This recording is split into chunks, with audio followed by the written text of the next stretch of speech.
SSC तर्फे MTS आणि हवालदार या परीक्षा भरतीचे आयोजन देशभरात केले गेले होते. अशाच पद्धतीची परीक्षा उत्तराखंडमधील देहरादून येथील महादेव डिजिटल सेंटर या ठिकाणी सुरू होती. पण अचानक येथे पोलिसांची रेड पडते आणि पूर्णपणे परीक्षा थांबवली जाते. याला कारण एक होते की येथे एक्झाम ही प्रॉक्सी पद्धतीने सुरू होते. म्हणजे उमेदवार तिथे स्वतः उपस्थित आहे, पण परीक्षा दुसरंच कोणीतरी देत आहे. हे शक्य कसं होतं ते आपण जाणून घेऊया. हे शक्य होतं प्रॉक्सी सर्व्हरच्या माध्यमातून.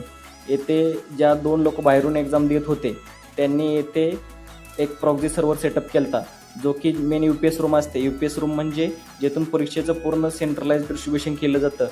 ते रूमच्या खाली बरोबर त्यांनी एक 24x24चं चेंबर बनवलं होतं आणि येथे त्यांनी 2 लॅपटॉप, 4 मोबाईल आणि अजून हॅकिंग टूल त्यांनी तिथे ठेवले होते, जे की चालू स्थितीत होते. त्यामार्फत त्यांनी त्या 100 विद्यार्थ्यांचा ॲक्सेस घेतला होता आणि तेथून ते एक्झाम देत होते. यासाठी त्यांनी प्रत्येक उमेदवाराकडून 10 लाख रुपयेपर्यंत पैसे घेतले होते.